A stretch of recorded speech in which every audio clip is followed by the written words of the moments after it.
3 முடிச்சு சீரியல்ல இன்னைக்கு என்ன நடக்க போகுதுன்னு பார்க்கலாம். வாங்க வீடியோக்குள்ள போலாம். நந்தினி குடும்பத்துல எல்லாரும் சந்தோஷமா தீபாவளி பட்டாசு வெடிச்சு ஜெகஜோதியா கொண்டாடலாம்னு வீட்டுக்கு வந்திருக்காங்க.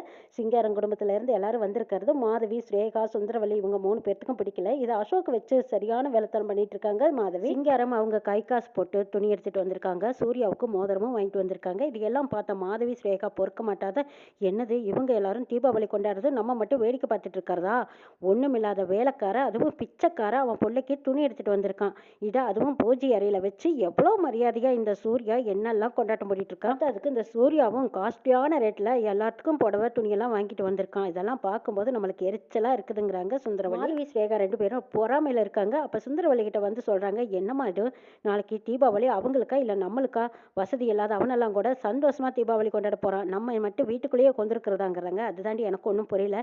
ஆனா இந்த தீபாவளி அவங்க கொண்டாடக்கூடாது, என்ன செய்யலாங்கிறாங்க. அதுக்கு நான் ஒரு வழி பண்ணி வச்சிருக்கேங்கிறாங்க மாதவி. அப்படியே சொல்றேங்கிறாங்க. ஆமாம்மா, என்ன பண்றேன்னு மட்டும் பாருங்கன்னு சொல்லிட்டு மாதவி, ஸ்ரேகா 2 பேருமா சேர்ந்துக்கிட்டு அங்க புனிதா பட்டாசு வெடிக்கிற இடத்துல நல்ல பழுக்க காய்ச்சின கம்பியை தூக்கிட்டு போய் அவங்க எல்லாம் வெடிச்சிட்டு இருக்கிற பட்டாசு கூட கலந்து வச்சிடறாங்க. அது தெரியாத புனிதா அந்த கம்பியை போய் தொட்டுறாங்க. கை வெந்து போயிடுது. ஐயோ அம்மானு சத்தம் கேட்டதும் எல்லாரும் பட்டாசு வெடிக்கிறத விட்டுட்டு, ஐயோ புனிதா அவனுக்கு என்னாச்சு அப்படின்னு சொல்லி ஓடி வர்றாங்க. கை சுட்டுருச்சு, தெரியாம கம்பியை தொட்டுட்டேங்கிறாங்க. அடடா, சரி வாங்க பட்டாசு வெடிச்சதெல்லாம் போதும், நாளைக்கு காலையில் பார்த்துக்கலான்னு சொல்லி எல்லாரும் வீட்டுக்குள்ளே போனதுக்கப்புறம் புனிதாவுக்கு கைக்கு மருந்து போட்டு விட்றாங்க.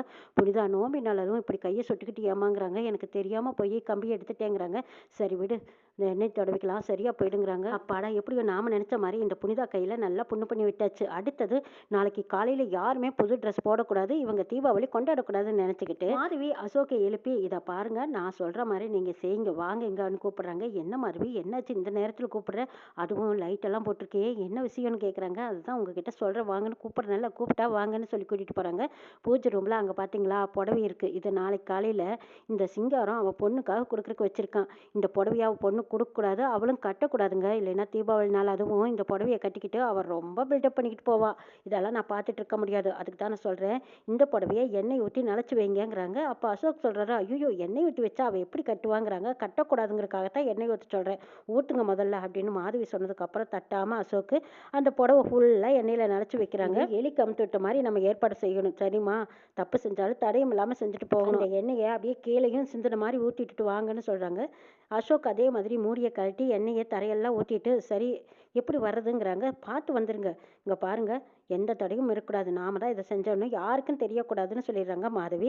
யாருக்கும் தெரிய வாய்ப்பில்லை, நம்மளை தான் யாருமே பார்க்கலையே அப்படின்னு சொல்லிட்டு அசோக் அங்கேருந்து கால் எடுத்து வச்சு நடந்து வந்துட்டு இருக்காங்க. ஐயே, என்னது வலி குற்றும் போல இருக்குதே, சரி திண்ணீரை போட்டுட்டு நடந்துக்கலான்னு கால் பூரா திண்ணீர் போட்டுக்கிறாங்க. காலில் திண்ணீரை போட்டு அந்த கால் தாரையோட நடந்து வந்துட்டு இருக்காங்க. கால் தாரை நல்லா அச்சா பதிஞ்சிருது.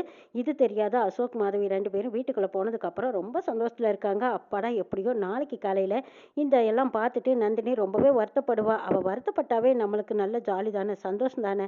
நாளைக்கு எப்படியோ அவங்களுக்கு தீபாவளி கிடையாதுன்னு சொல்லிட்டு இருக்காங்க. அடுத்த நாள் சுந்தரவல்லியை போய் மாதவி பார்க்குறாங்க. அம்மா, நாம நினச்ச மாதிரி அவங்க யாரும் தீபாவளி கொண்டாட மாட்டாங்கங்கிறாங்க.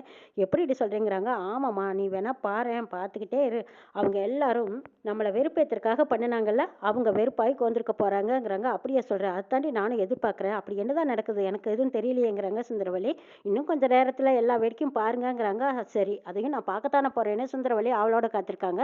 அங்கே எல்லாரும் காலையில் எழுந்திரிச்சு குளிச்சு ரெடியாகி வந்து சாமிக்கு முன்னாடி நிற்கிறாங்க. அப்போ சூர்யா லேட் ஆகிட்டே இருந்திருக்கிறாங்க. அவங்களையும் நந்தினி ஒரு வழியாக எழுப்பி தலைக்கு எண்ணெய் எல்லாம் வச்சு குளிக்க வச்சு, வாங்க சார் சீக்கிரமாக நம்மளும் போய் சாமியை கும்பிட்டு பட்டாசு வெடிச்சு பலகாரம் சாப்பிட்டு நல்லா ஜாலியாக என்ஜாய் பண்ணலாம் அப்படின்னு சொல்லி கூட்டிகிட்டு போகிறாங்க நந்தினி. சூர்யாவும் அவளோட சந்தோஷமாக போய் குளிச்சுக்கிட்டு ரெடியாகி சாமி ரூமுக்கு வந்து பார்க்கும்போது புடவையெல்லாம் எண்ணெயாக சிந்தி கிடக்கிறத பார்த்த சிங்காரம் பதறி போயிடுறாரு. ஐயோ, இவ்வளோ விலை போட்டு என் பொண்ணுக்காக வாங்கிட்டு வந்தேன், இந்த எலி பாருங்களேன் இப்படி எண்ணெயை ஊற்றி நினச்சி வச்சிருச்சு, எலிக்கு கூட பொருட்களையே நம்ம சந்தோஷமாக இருக்கிறதுன்னு சொல்லி வருத்தப்படுறாங்க. இதை பார்த்துட்டு இருந்த அருணாச்சலம், அடடா சிங்காரம், நீ இவ்வளோ கஷ்டப்பட்டு ஏதோ தலை தீபாவளிக்கு பொண்ணுக்கும் மாப்பிள்ளைக்கும் துணி எடுத்துகிட்டு வந்த, எலி பண்ணுற வேலை இப்படி பண்ணி போடுச்சு, சரி விடு சிங்காரம், அதான் சூர்யா எடுத்துகிட்டு வந்த ட்ரெஸ் இருக்குதுல்ல அதை எல்லாரும் போட்டுக்கிட்டுங்கிறாங்க. அப்போ புனிதா ரஞ்சிதா சொல்கிறாங்க, இல்லை இல்லை எங்களுக்கு எதுவும் வேண்டாம், அக்கா மாமா புது ட்ரெஸ் போடாத போது நாங்கள் மட்டும் எப்படி புது ட்ரெஸ் போட்டு கொண்டாடுறது, நாங்கள் போட்டிருக்கிற ட்ரெஸ்ஸே எங்களுக்கு போதுங்கிறாங்க. எல்லாருமே வருத்தப்பட்டு தான் அந்த இடத்துல இருந்து வர்றாங்க. எலி பண்ணுற வேலை இப்படி பண்ணிருச்சு, நல்ல நாள் அதுவும் அதுவுமா புது ட்ரெஸ் போடுறதுக்கு இல்லாமல் எலி இப்படி எண்ணெயை கொட்டி விட்டுருச்சேன்னு சொல்லி வருத்தப்படுறாங்க. சரி பரவாயில்ல பாட்டி, ஏதோ நல்ல நாள் அதுவும் அப்பாவாரு இவ்வளோ கஷ்டப்பட்டு அந்த புடவை எடுத்துகிட்டு வந்தாங்க. சூர்யா சாரும் நானும் கட்டிக்கிட்டோன்னு நினச்சாங்க. ஆனால் அவருக்கும் கொடுக்க முடியாமல் போச்சு, எனக்கும் கொடுக்க முடியாமல் போச்சு, வருத்தமாக இருக்குது. இந்த நோம்பி நாள் அதுவும் இப்படி ஆகிப்போச்சு அப்படின்னு வருத்தப்பட்டுட்டு இருக்காங்க நந்தினி. பரவாயில்ல விடு நந்தினி, எலிக்கு தெரியுமா சந்தோஷம் என்ன சங்கடம் என்னங்கிறது? அது தெரியாமல் நடந்துருச்சு. சரி பரவாயில்ல பார்த்துக்கலாம் விடுன்னு பாட்டி ஆறுதல் சொல்லிட்டு இருக்கும்போது, இல்லை பாட்டி என்ன இருந்தாலும் அப்பா மனசு கஷ்டப்படுமில்லங்கிறாங்க. அதெல்லாம் ஒன்றும் இல்லைம்மா, நம்ம கொடுத்து வச்சது அவ்வளவுதான் அப்படின்னு சிங்காரம் மனசை தேத்திக்கிறாங்க. இப்படி எல்லாரும் சோகமாக உட்காந்துருக்கும்போது அங்கே சூர்யா வராரு. சூர்யாவை பார்த்து அசோக் வந்து கேட்குறாரு, என்ன சூர்யா நோம்பி நாள் அதுவும் நீ புது ட்ரெஸ் போடலையா? எலி பழி வாங்கிருச்சா? இங்கே பார்த்தியா என்னோட ட்ரெஸ் நல்லா இருக்கா? நீ எடுத்து கொடுத்தது தான் நல்லா இருக்கா அப்படின்னு சொல்லி அவர் வேணும்னே வம்பு எடுத்துட்டு இருக்காங்க. போதும் போதும் போய்யா, இப்போ யார் புது ட்ரெஸ் போடலின்னு அழுகிறா? புது ட்ரெஸ் போட்டால் தான் நோம்பி வருமா? இல்லைன்னா வராதா? எங்களுக்கு எப்போவுமே தீபாவளி தான், நாங்கள் ஜெயன்னு தான் இருப்போம், போங்கிறாங்க. அப்போ தான் குதின்னு குதிச்சுக்கிட்டு காலெல்லாம் திருநீர் ஆகிருக்கிறதா பார்க்குறாங்க சூர்யா. அசோக் கால்லையும் திருநீர் அப்பி இருக்கு. அப்போ அங்கே தரையிலையும் திருநீரோட கால் பறிஞ்சிருக்கு. அப்போ இது யாரோட தரையாக இருக்கும்? சந்தேகப்பட்ட சூர்யா, இப்போ எனக்கு புரிஞ்சு போச்சு, எலி வந்து இந்த எண்ணெயை தட்டி விட்டதா இல்லை மனுஷன் வந்து தட்டி விட்டானான்னு எனக்கு சந்தேகமாக இருக்குதா அப்படின்னு சொல்லிக்கிட்டு சுந்தரவல்லி ரூமுக்கு போகிறாங்க. போனதும் அங்கே மாதவி எல்லாரும் இருக்காங்க. எல்லார்ட்டையும் கூப்பிடுறாங்க. சுரேகா அங்கே வாங்கிறாங்க. நான் எல்லாம் வரமாட்டேன், நான் எதுக்கு வரணுங்கிறாங்க. இப்போ வரப்போறியா இல்லையாடி அப்படின்னு அதட்டுனதும் சுரேகா வர்றாங்க, மாதவி வர்றாங்க, கூடவே அசோக்கு சுந்தரவல்லி எல்லாருமே வராங்க. இந்த கால் தாரையில் காலை வைங்க, யார் இது தாரையில் கால் வைக்கிறீங்களோ அவங்க தான் இந்த எலி வேலை பண்ணியிருக்காங்க. உடவில எண்ணெயை ஊற்றி விட்டது இந்த கால் தாரைக்கு சொந்தக்காரங்க தான். முதல்ல வைக்க போறியா இல்லையாடி அப்படின்னு சொன்னதுக்கப்புறம் ஸ்ரேகா போய் அந்த கால் தாரை மேலே காலை வைக்கிறாங்க. அவங்க காலம் இல்லை, கல்யாணத்தை கூப்பிடுறாங்க. கல்யாணம், ஐயா என்னங்க ஐயா ஏன் போய் பார்த்து வைக்க சொல்கிறீங்கிறாங்க. கல்யாணம் என்னோட சந்தேகத்தை தீர்க்கணும்னா நீ வந்து வெய்வா அப்படின்னு சொன்னதுக்கப்புறம் கல்யாணமும் போய் அந்த கால் தாரை மேலே கால் வச்சு காட்டுறாங்க. இல்லைங்க ஐயா நான் இல்லை அப்படிங்கிறாங்க. அடுத்தது மாதவியை வைக்க சொல்கிறாங்க. மாதவி வைக்கிற பாக்கிலேயே அப்படியே அந்த தாரைகளை அழிச்சு விட்டுக்கிட்டு இருக்கிறாங்க. அப்போ மாதவியை பார்த்து சொல்கிறாங்க சூர்யா, இதை பார் மாதவி, தப்பை மறைக்க நீ முயற்சி பண்ணுறீங்கிறது எனக்கு நல்லா தெரியுது. ஒழுங்கு மரியாதையாக நான் சொன்ன வேலையை செஞ்சுட்டு அந்த பக்கம் வா அப்படிங்கிறாங்க. மாதவியும் கால் தார மேலே கால் வச்சுட்டு இந்த பக்கம் வராங்க. அடுத்தது அசோக் முகத்திலேயே பயம் தெரியுது. இதை பார்த்ததும் சூர்யா புரிஞ்சுக்கிட்டாரு.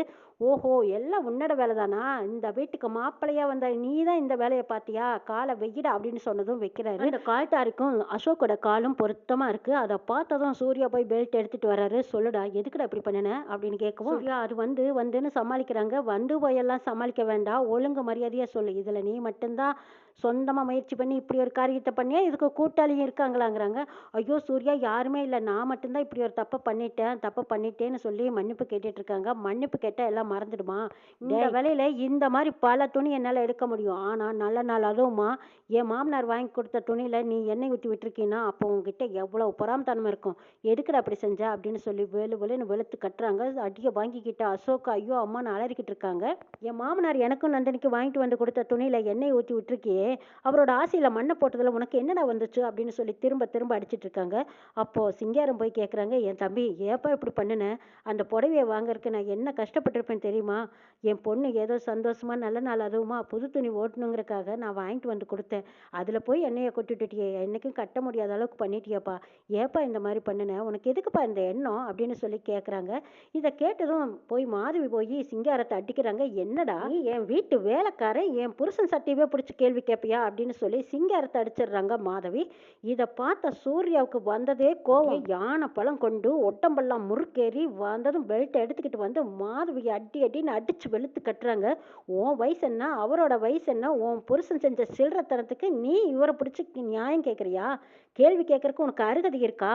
இதே நானா இருந்தா செருப்பை கழட்டி அடிச்சிருப்பேன் தெரியுமா? அவருங்காட்டி ஆதங்கிட்ட மட்டும்தான் கொட்டி தீர்த்தாரு. புருஷன் வீட்டோட மாப்பிள்ளையா சோத்துக்கு வந்து காத்திருக்கான். இவனுக்கே இந்த கெட்ட புத்தி இருக்குதுன்னா உண்மையை உழைச்சு மருமக தங்கச்சி எல்லாரும் சந்தோஷமா இருக்கட்டும்ங்கிறதுக்காக அவர் வாங்கிட்டு வந்து கொடுத்த புடவையில இப்படி ஒரு கேவலமான செயலை செஞ்சிருக்கீங்களே, நீங்க எல்லாம் தகுதியான ஆள் தானா அப்படின்னு கேட்டுட்டு இருக்காங்க சூர்யா. இதெல்லாம் கேட்டா மாதவி, என்ன பேச்சு பேசிட்டு இருக்கேன்? அவன் என்ன இருந்தாலும் வீட்டு வேலைக்காரன், தோட்ட வேலைக்காரன். அவன் வந்து என் புருஷன் சட்டையை பிடிக்கிறதா? அவன் தகுதி என்ன, நம்ம தகுதி என்ன? அவனை முதல்ல வெளியே போக சொல்லு. அவன் வாங்கி கொடுத்த பொருள் எதுவும் இங்கே இருக்கக்கூடாதுங்கிறாங்க மாதவி. என்னடி சொன்னேன்? ஏன் மாமனாரையே வெளியே போக சொல்றியா? இங்கே பாரு, நீயும் உன் புருஷனும் வெளியில் போங்க.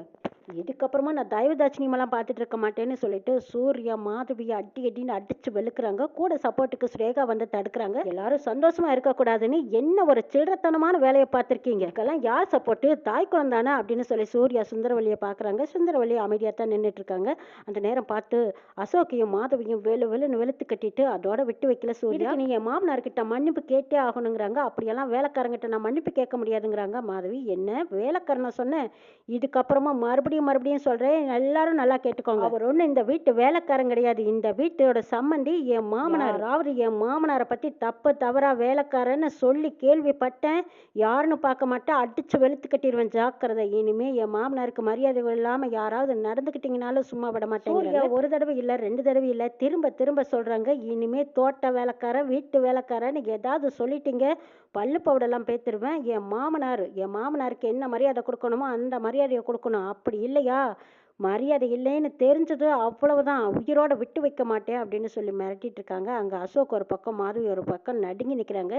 இங்க சுந்தரவல்லி இதெல்லாம் பார்த்துட்டு, என்னடா சொன்ன, வீட்டு வேலைக்காரனை என்ன மைசூர் மகாராஜான்னு சொல்லி அவனை பெருமைப்படுத்தணுமா, வீட்டு வேலைக்காரனை தானே சொல்ல முடியுங்கிறாங்க சுந்தரவல்லி.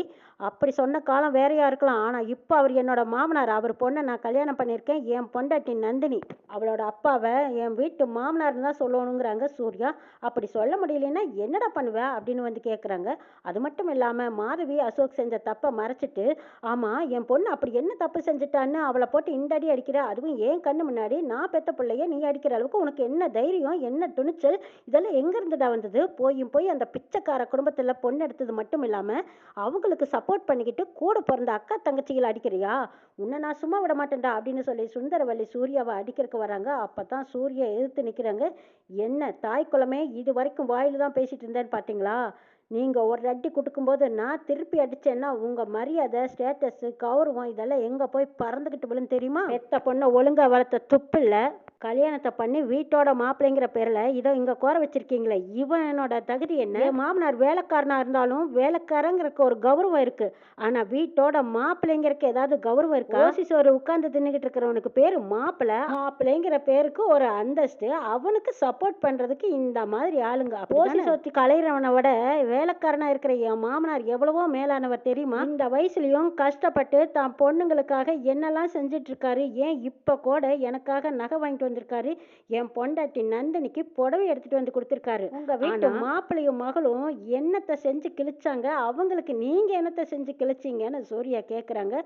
சுந்தரவல்லிக்கு அப்படியே செருப்பால் அடிச்ச மாதிரி இருக்கு. வேலைக்கார முன்னாடி இப்படி அசிங்கப்படுத்திட்டு இருக்கா, நீங்களும் பார்த்துக்கிட்டு இருக்கீங்களான்னு அருணாச்சலத்தை கேட்குறாங்க சுந்தரவல்லி. இதை பாரு சுந்தரவல்லி, நீ பேசுறது தப்பு, அதுலேயும் மாதவிக்கும் அசோக்கும் சப்போர்ட் பண்ணுறது அதை விட பெரிய தப்பு. மாதவியும் அசோக்கும் இந்த குடும்பத்துக்கு எதிராக நிறைய சதிகள் செஞ்சுருக்காங்க, அதையெல்லாம் நீ மூடி மறைச்சு இதையெல்லாம் சமாளிச்சுக்கிட்டு இருக்க. வேலைக்காரனா இருந்தாலும் அவன் எவ்வளவு நேர்மையா நியாயமா எப்படி முறையா செய்ய வேண்டிய சீர் சிறப்புகள் முறையா செஞ்சுட்டு இருக்கான். அவனை நீ கீழே பேசுற அளவுக்கு அவன் ஒன்றும் தகுதி இல்லாதவன் கிடையாது. சூர்யா சொல்றதுல என்ன தப்பு? என்னதான் இருந்தாலும் சிங்காரத்தோட பொண்ணு தான் இந்த வீட்டில் நந்தினி வாழ்ந்துட்டு இருக்கா. சூர்யாவுக்கு மனைவியா வாழ்ந்துட்டு இருக்கும்போது அவங்களுக்குன்னு நம்ம ஒரு மரியாதை கொடுத்துதான் ஆகணுங்கிறாங்க அருணாச்சலம். இதை கேட்ட சுந்தரவல்லி அப்படியே வெட்டுக்குன்னு திரும்புறாங்க. தாய் குலத்துக்கு எவ்வளோ சொன்னாலும் புரியாது, ஏன்னா அதெல்லாம் மனித ஜென்மமாக இருந்தால் மட்டும்தான் புரியும். இவங்கெல்லாம் அரக்க குணம் கொண்டவங்கிறாங்க சூர்யா. இப்படி ஆளு மாற்றி ஆளு ஒருத்தருக்கு ஒருத்தர் சண்டை போட்டுட்டு இருக்கிறதையெல்லாம் பார்த்த சிங்காரம் சொல்கிறாங்க, இதை பாருமா நந்தினி, இந்த வீட்டில் வாழ்ந்ததெல்லாம் போதும், நம்ம ஐயா நல்லா இருக்கணும்னு நீ நினச்சா நம்ம வீட்டுக்கே போயிடலாம், வாமா. நம்ம ஐயா நல்லா இருக்கணும், அவங்க குடும்பம் சந்தோஷமாக இருக்கணும், நம்ம மேலே இந்த குடும்பத்தில் நிம்மதி கிடக்கூடாது, சண்டை வரக்கூடாது, நீ கிளம்பு போகலாம், இப்போவே வா அப்படின்னு சிங்காரம் நந்தினியை கூப்பிடுறாங்க. நந்தினி சூர்யாவை பார்க்குறாங்க. சூர்யா சொல்கிறாரு, இதை பாருங்க நந்தினி என் பொண்டாட்டி, என் மேலே உண்மையான பாசமும் அன்பும் இருந்தால் நந்தினி இங்கேயே இருக்கட்டும், அவள் வரமாட்டான்னு சொல்லிடுறாங்க. ஏமா நந்தினி நீ என்னம்மா சொல்கிற அப்படின்னு சிங்காரம் போய் நந்தினியை கேட்குறாங்க. அதுக்கு நந்தினி சொல்கிறாங்க, அப்பா இனிமேல் வாழ்ந்தாலும் செத்தாலும் நான் சூர்யா சார் கூட தான், இனிமேல் நான் எங்கேயும் வரமாட்டேன்ப்பா, என் உயிர் உள்ள வரைக்கும் சூர்யா சார் காலடியிலேயே கிடந்து சாகுறதுன்னு முடிவு பண்ணிட்டேன், நான் எங்கேயும் வரமாட்டேன், சூர்யா சார் தான் எனக்கு வாழ்க்கைங்கிறாங்க நந்தினி. சுந்தரவல்லி முறைக்கிறாங்க. அப்போ தான் நந்தினி எதிர்த்து நிற்கிறாங்க. என்ன நடக்குதுனாலே பார்க்கலாம்.